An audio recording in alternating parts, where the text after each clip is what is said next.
Republic ಕನ್ನಡಕ್ಕೆ ಸ್ವಾಗತ. Any time Belthangady BJP ಶಾಸಕ ಹರೀಶ್ ಪೂಂಜಾ ಬಂಧನ ಸಾಧ್ಯತೆ. ಈ ಕಾರಣಕ್ಕಾಗಿ ಅವರ ಗರಡಾಡಿ ಪೂಂಜಾ ಮನೆ ಏನಿದೆ, ಅವರ ಮನೆ ಹೆಸರು ಗರಡಾಡಿ ಪೂಂಜಾ ನಿವಾಸಕ್ಕೆ ವಕೀಲರ ತಂಡ ದೌಡಾಯಿಸಿದೆ. ಪೊಲೀಸರ ಜೊತೆ ವಕೀಲರ ತಂಡ ಸುದೀರ್ಘ ಚರ್ಚೆಯನ್ನು ನಡೆಸ್ತಾ ಇದೆ. ಭಾರೀ ಸಂಖ್ಯೆಯಲ್ಲಿ ಬಿಜೆಪಿ ಕಾರ್ಯಕರ್ತರ ಜಮಾವಣೆಯಾಗಿದೆ. ಪೊಲೀಸರು ಕಾರ್ಯಕರ್ತರ ಹೈಡ್ರಾಮಕ್ಕೆ ಸಾಕ್ಷಿಯಾದ ಮನೆ ಪೂಂಜಾ ನಿವಾಸದತ್ತ ಸಂಸದ ಕಟೀಲ್ ಬ್ರಿಜೇಶ್ ಚೌಟಾ ದೌಡಾಯಿಸಿದ್ದಾರೆ. ಬೆಳ್ತಂಗಡಿ ಪೊಲೀಸರನ್ನು ನಿಂದಿಸಿದ್ದಾರೆ ಮತ್ತು ತಹಶೀಲ್ದಾರ್ ಅವರನ್ನು, ಅಂದರೆ ಕಾಲರ್ ಹಿಡಿತೀನಿ, ಆಮೇಲೆ ಒಂದು ರೀತಿಯಲ್ಲಿ ತುಳುವಿನಲ್ಲಿ ಕೆಲವು ಮಾತುಗಳು, ನಾಯ್ದ ಮಗೆ ಅಂದರೆ ನಾಯಿ ಮಗ ಅನ್ನುವಂಥ ರೀತಿಯಲ್ಲಿ ಮಾತನಾಡಿದಂಥದ್ದು, ಜೊತೆಗೆ ತಲೆ ಕಡಿತೇನೆ ಅನ್ನುವಂಥ ಹೇಳಿಕೆ ಓರ್ವ ಜನಪ್ರತಿನಿಧಿಯಿಂದ ಬಂದಿದ್ದಕ್ಕೆ ಆಮೇಲೆ ಇದೀಗ ಆ ಕಾರಣಕ್ಕಾಗಿ ಎರಡೆರಡು FIR ದಾಖಲಾಯಿತು. ನೋಡಿ, ಇದೇನು ನಿಮ್ಮ ಅಪ್ಪಂದು ಅಂತ ಅಂದ್ಕೊಂಡ್ರೆ ನೋಡಿ ಕೆಲಸ.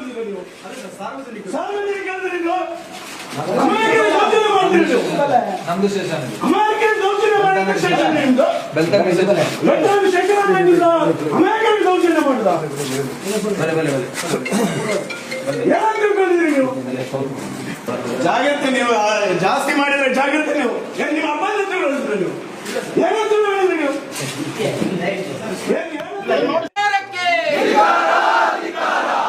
ನೀವು ಕಾಂಗ್ರೆಸ್ ಸರ್ಕಾರಕ್ಕೆ, ಭ್ರಷ್ಟ ಅಧಿಕಾರಿಗಳಿಗೆ, ಹರೀಶ್ ಪೂಂಜಾರಿಗೆ,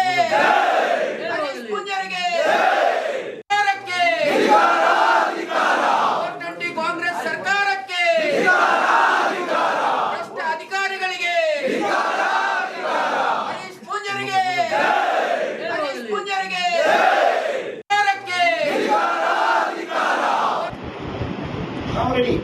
ಏನು ತೊಂದರೆ ಇಲ್ಲ. ಯಾಕಂದ್ರೆ ಕಾನೂನನ್ನು ತಪ್ಪಾಗಿ ಪೊಲೀಸ್ ಇಲಾಖೆ ನಡಿ ಈಗ ಶುರು ಮಾಡೋಣ. ಕೇಸರಿಯಿಂದ ಮನೋಲ್ಲಾಸ ಮನಸ್ಸು ಮತ್ತೇರಿ ಕುಣಿದಾಡಿದೆ ನೋಡು, ಮನಸ್ಸು ಮತ್ತೇರಿ ಕುಣಿದಾಡಿದೆ ನೋಡು. ಕ್ಷಣ ಕ್ಷಣವೂ ಆಚರಿಸಿ ಕೇಸರಿ ಹಬ್ಬ. ವಿಮಲ್ ಬಾಯಲ್ಲಿ ಹೇಳಿ ಕೇಸರಿ. ನಿಮ್ಮ higher officer, you will be primarily held liable. Number 1.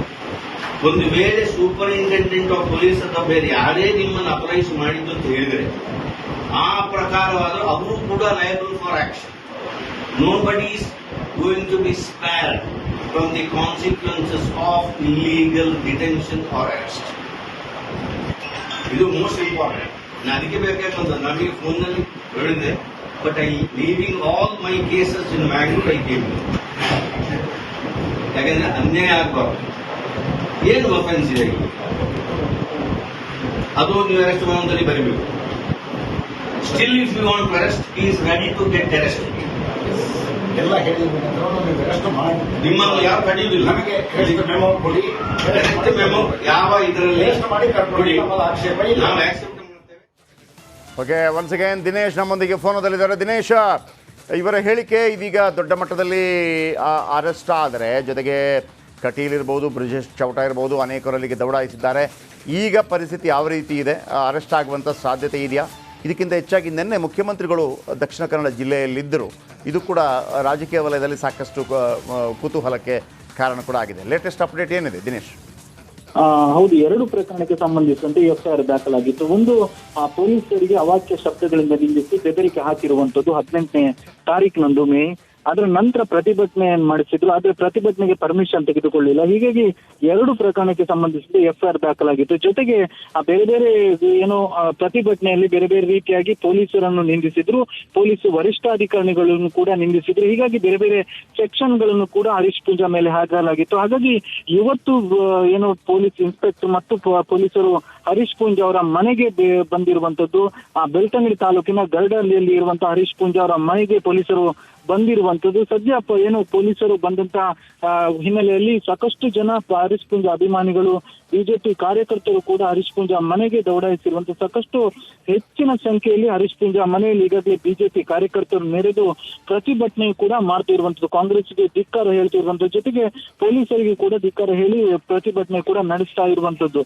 ಮತ್ತು ಹರೀಶ್ ಪೂಂಜಾ ಪೂಂಜಾ ಅವರ ಮನೆಗೆ ಈಗಾಗಲೇ ವಕೀಲರ ತಂಡ ಕೂಡ ಭೇಟಿ ನೀಡಿ ಪೊಲೀಸರ ಜೊತೆ ಮಾತುಕತೆ ಕೂಡ ನಡೆಸ್ತಾ ಇರುವಂತದ್ದು ಮತ್ತು ಮಾಜಿ ಶಾಸಕರಾದಂತಹ ಏನು ಮಠಂದೂರು ಹಾಗೂ ಬೇರೆ ಬೇರೆ ಬಿಜೆಪಿ ಮುಖಂಡರು ಕೂಡ ಭೇಟಿ ನೀಡಿದ್ದಾರೆ. ಜೊತೆಗೆ ನಳಿನ್ ಕುಮಾರ್ ಕಟೀಲ್ ಹಾಗೂ ಏನು ದಕ್ಷಿಣ ಕನ್ನಡದ ಬಿಜೆಪಿ ಅಭ್ಯರ್ಥಿಯಾದಂತಹ ಬ್ರಿಜೇಶ್ ಚೌಟ ಅವರು ಕೂಡ ಈಗಾಗಲೇ ಹರೀಶ್ ಪೂಂಜಾ ಅವರ ಮನೆಗೆ ತೆರಳುತ್ತಾ ಇರುವ ಒಟ್ಟಿನಲ್ಲಿ ಹರೀಶ್ ಪೂಂಜಾ ಅವರ ಮನೆಯಲ್ಲಿ ಉದ್ವಿಗ್ನವಾದಂತಹ ವಾತಾವರಣ ಕೂಡ ಇರುವಂತದ್ದು ಮತ್ತು ಹರೀಶ್ ಪೂಂಜಾ ಅವರ ಏನು ಮೇಲೆ ಸಾಕಷ್ಟು ಪ್ರಕರಣ ಕೂಡ ದಾಖಲಾಗಿದೆ. ಬೇರೆ ಬೇರೆ ಸೆಕ್ಷನ್ ಗಳನ್ನು ಕೂಡ ಹರೀಶ್ ಪೂಂಜಾ ಅವರ ಮೇಲೆ ಹಾಕಲಾಗಿದೆ. ಅಂದ್ರೆ ಆ ಪ್ರತಿಭಟನೆಯಲ್ಲಿ ಮುಖ್ಯವಾಗಿ ಸಾಕಷ್ಟು ಬೇರೆ ಬೇರೆ ರೀತಿಯಾಗಿ ಪೊಲೀಸರನ್ನು ಮಾತನಾಡಿ ಇರುವಂತದ್ದು ಬಹಳಷ್ಟು ಖಂಡನೆ ಕೂಡ ವ್ಯಕ್ತವಾಗಿತ್ತು. ಈ ಒಂದು ಹೇಳಿಕೆಗಳಿಗೆ ಸಾಕಷ್ಟು ಬೆಳವಣಿಗೆ ಕೂಡ ನಡೆಯಿತು. ನಿನ್ನೆ ತಾನೇ ಸಿಎಂ ಸಿದ್ದರಾಮಯ್ಯ ಅವರು ಕೂಡ ಬೆಳ್ತಂಗಡಿಗೆ ಭೇಟಿ ನೀಡಿದ್ರು. ಆದ್ರೆ ಈ ವಿಚಾರವಾಗಿ ಯಾವುದೇ ರೀತಿಯಾಗಿ ಮಾತನಾಡಲಿಲ್ಲ. ಆದ್ರೆ ಇವತ್ತು ಬೆಳಿಗ್ಗೆ ಪೊಲೀಸರು ಹರೀಶ್ ಪೂಂಜಾ ಅವರ ಮನೆಗೆ ಈಗಾಗಲೇ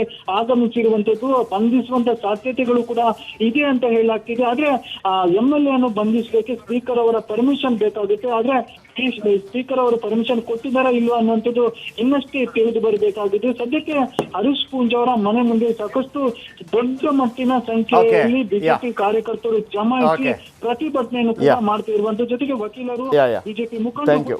ಥ್ಯಾಂಕ್ ಯು. ಆದರೆ ಒಂದು ಭಾಳ ಕ್ಲಾರಿಟಿ ಒಂದು ಕೊಟ್ಬಿಡ್ತೀನಿ.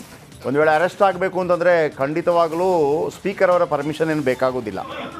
Speaker permission ಬೇಕಾಗೋದಿಲ್ಲ. ಯಾಕೆಂತಂದರೆ ಯಾವಾಗ ಸೆಷನ್ ನಡೆಯುತ್ತೆ ಆಗ ಮಾತ್ರ ಅವರು ಅದರ ವ್ಯಾಪ್ತಿಗೆ ಬರ್ತಾರೆ. ನೋಟಿಸ್ ಕೊಡಬೇಕು. ಈಗ ಒಂದು ಕೇಸಿಗೆ ನೋಟಿಸ್ ಕೊಟ್ಟಿದ್ದಾರೆ, ಇನ್ನೊಂದು ಕೇಸಿಗೆ ಇನ್ನು ನೋಟಿಸೇ ಕೊಟ್ಟಿಲ್ಲ. ನೋಟಿಸ್ ಕೊಡದೆ ಅದಕ್ಕೆ ಉತ್ತರ ಕೊಟ್ಟಿಗೆ ಅವಕಾಶ ಇಲ್ಲದೆ 7 ವರ್ಷಕ್ಕಿಂತ ಕಡಿಮೆ ಶಿಕ್ಷೆ ಇರುವಂತಹ ಅಪರಾಧಗಳಲ್ಲಿ ನೇರವಾಗಿ ನಮ್ಮ ಭಾವನೆಗಳನ್ನು ಸುಮ್ಮನೆ ನೋವಿದೆ ನಮಗೆ. ಕಾಂಗ್ರೆಸ್ ಸರ್ಕಾರಕ್ಕೆ, ಭ್ರಷ್ಟ ಅಧಿಕಾರಿಗಳಿಗೆ, ಹರೀಶ್ ಪೂಂಜರಿಗೆ, ಹರೀಶ್ ಪೂಂಜರಿಗೆ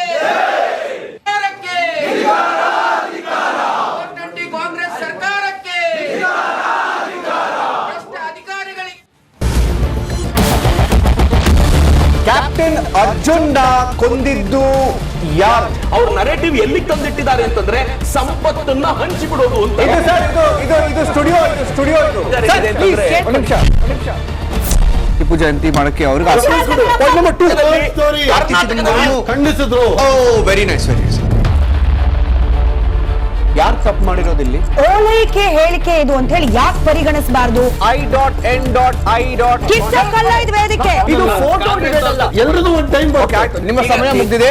ಅವ್ರು ಹೇಳಕ್ಕಿಂತ ಮುಂಚೆನೆ ಹೇಗೆ ಪ್ರತಾಪ್ ಸಿಂಹ ಪಾಸ್ ಕೊಟ್ಟಿದಂತ ಆಗ್ಲಿ ಡಿಕ್ಲೇರ್ ಆಗೋಗಿತ್ತು ಅಂತ ನನಗೊಂದು ಡೌಟ್ ಬಂತು. ಸಾಕು ನಿಲ್ಸಿ, ಸಾಕು ನಿಲ್ಸಿ. ಕೆಟ್ಟ ಪದ ಬಳಕೆ ಕಾಂಪಿಟೇಷನ್ ಇಟ್ಟಿಲ್ಲ ನಾವಿಲ್ಲಿ.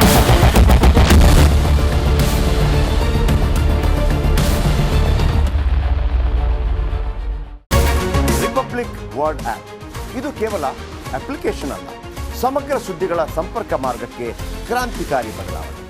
ರಿಪಬ್ಲಿಕ್ ವರ್ಡ್ ಆ್ಯಪ್ ಕೇವಲ ಸುದ್ದಿ ಅಪ್ಲಿಕೇಶನ್ ಪರಿಚಯಿಸ್ತಾ ಇಲ್ಲ, ಬದಲಾಗಿ ಡಿಜಿಟಲ್ ಸುದ್ದಿ ಬಳಕೆಯ ಹೊಸ ಯುಗಕ್ಕೆ ನಾಂದಿ ಹಾಡ್ತಾ ಇದೆ.